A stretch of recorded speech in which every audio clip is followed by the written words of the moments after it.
sure you're curious as to how this story came to be. As to how the once beloved prince of our heavenly city was exiled. Well, it all began with 3 little rascals. There were a girl and 2 twin boys. Though easily distinguishable in their own right, similar in countless other ways than they would both like to admit. One with birthmarks from their father, and one without. I had many names for them. Twin serpents, sun and moon, Mick and Lucy. But they were exclusively fond of Lightbringer and Dawnbreaker. It is stated that brothers are natural adversaries to one another. That meant little to them. If one fell short in an area where the other were proficient in, they'd succeed at it with flying colors. It was a beautiful thing to see firsthand. As all boys, whether they mean for it or not, they spring for the accolades from their father. That was the first tiny crack in their seemingly unbreakable bond. Lucy was the creative, innovative twin. His creativity knew no bounds. It was wildly admired, but none of that mattered unless it was for his father's admiration. Mick, for all his hard and unwavering conviction of justice, was unable to do the same. His silence spoke for how it really affected him more than words ever could. Mick was a fighter, not very good, but a fighter nonetheless. There were times he could barely speak due to how sore his jaw was, but that didn't matter. For it was his crusade to set the unjust in their place. What's the matter, Mike? Not gonna get up anymore? What a weak ass. Shut up. Just you wait till I catch my breath. As I said, he wasn't a good fighter. But that didn't matter when you had someone backing you up.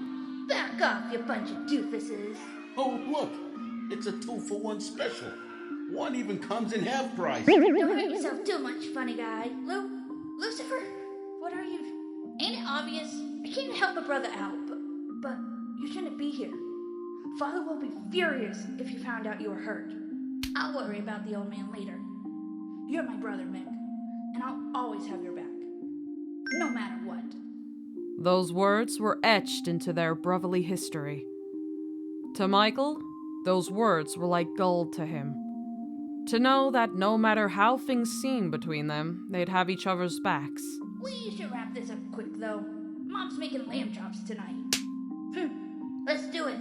They were scolded for the incident, but that mattered little. What mattered were the unwavering resolve, a testament to their bond. And so, with years flying by, it was only a matter of time. Before her. I wasn't entirely sure what drew him to her, but looking back, it was clear as day. They were both rebellious dreamers, wanting more than what was provided for them. It was infuriating to witness. Being somewhat of a sister to Lucifer felt more like being a mother on the go, always telling him what to do and what to aspire to be. I wanted only the best for him, but that only seemed to add fuel to their eternal fire. My golly. She was already Adam's fiancée at the time. Granted, it was a mystery how they ever eloped in the first place. Lucy was the light she needed, even if she weren't for him. Take a picture, darling. It'll last longer. I can remember how giddy he was when he first told me about her. I've never seen him so full of life. You can't be serious, Lucifer. Mickey, are you there? He didn't say anything about it, but from his lack of enthusiasm, I could tell Michael had thoughts on his brother's crush. What do you mean you forbade her from stepping foot in New Eden? I've seen him pouty, fussy, maybe even grouchy. But that was the first time I'd seen him livid. Well, my. You're even into you too, Lucifer. She has every right to speak her mind. What our people did had nothing to do with her. You call her starting an insurrection against our city's finest, speaking her mind? You're even more naive than I thought, son. She's lucky we don't do executions anymore. Believe you me, she'd be paying for her sins back in full. Dad, do you even hear yourself? She was peacefully protesting until that maniac went mental and tear-gassed peaceful protesters. We've already reprimanded Officer Raphael and Raguel for their insubordination. But regardless, she made the situation unsalvageable. We can't have her reputation ruining our golden standard. So since I can't execute people anymore, and I reckon if she's just held in here, in our custody, she'll just get out some way somehow, running amok, causing further issues. The next best thing is to ban her from ever setting foot in the city. Sarah, darling, be a doll and make sure Lucifer and his problem makes it to that cesspit. Has-been town, HAZVILLE, whatever it's called. What? Those words felt like a stab through the heart for the both of us. I've tried talking him out of it. I'm so sorry, Lucifer. But he may be right about her. She cannot be allowed to reside here. But with time, I have faith you could show her the right way to go about things. I can't believe this. After all I've done for you. Come along now, Lightbringer. She's waiting for you to release her from the county jailhouse. In his righteousness, he had not realized the drawbacks would affect his brother as well as his mistress. All he could do was watch as his other half slowly severed himself from all he knew and loved.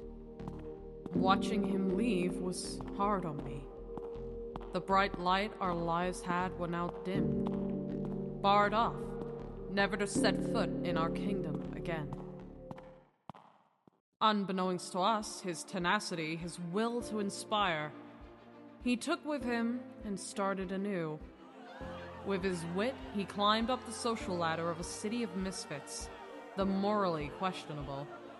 He became a leader, an architect, a beacon, a mayor of hell on earth.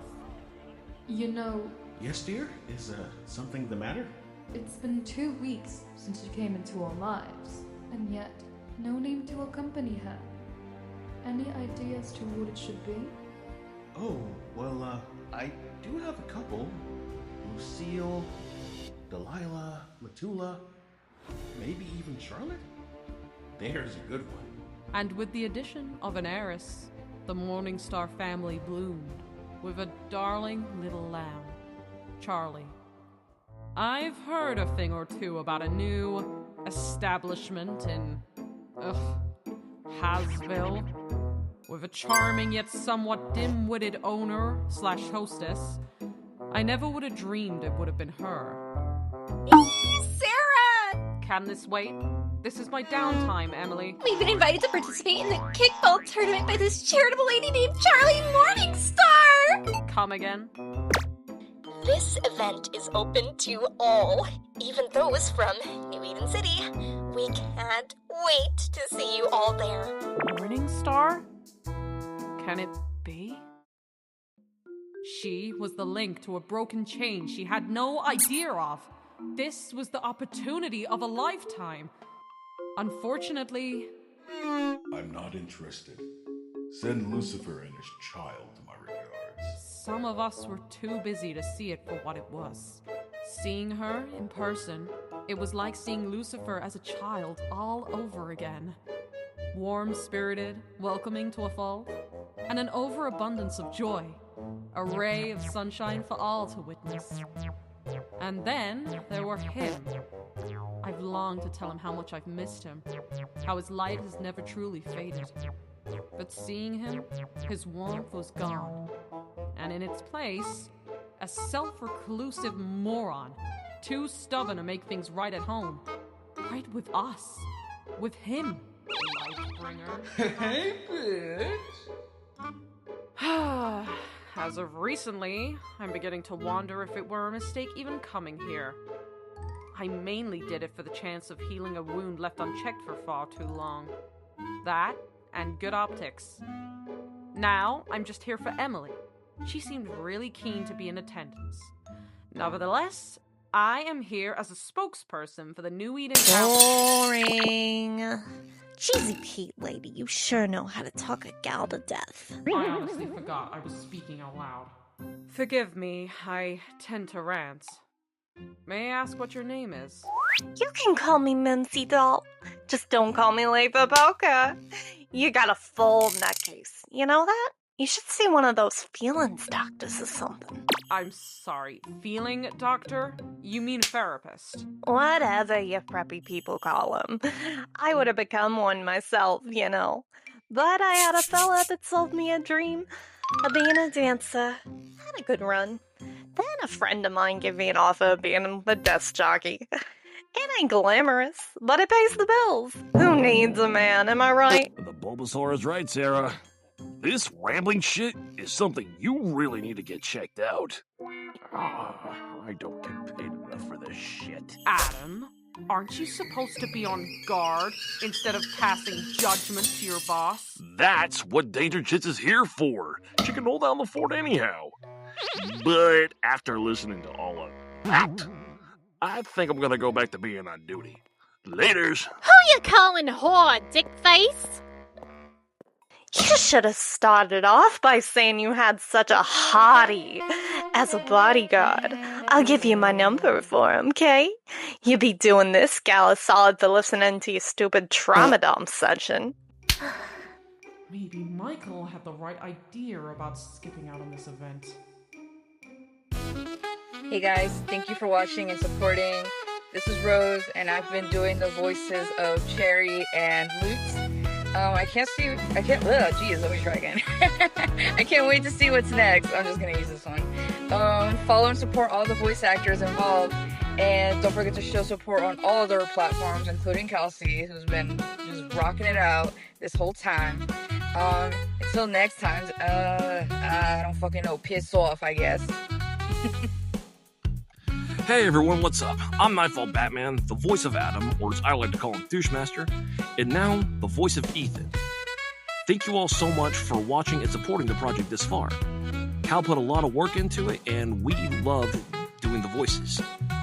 Also, if you're just now tuning in, feel free to like, comment, and subscribe, as well as show support to the project on all social media platforms. And while you're at it, feel free to subscribe to my channel as well as the channel of everyone else involved. We'd all greatly appreciate it, but no pressure. Until then, you guys keep being awesome, and we look forward to providing you with more. Bye.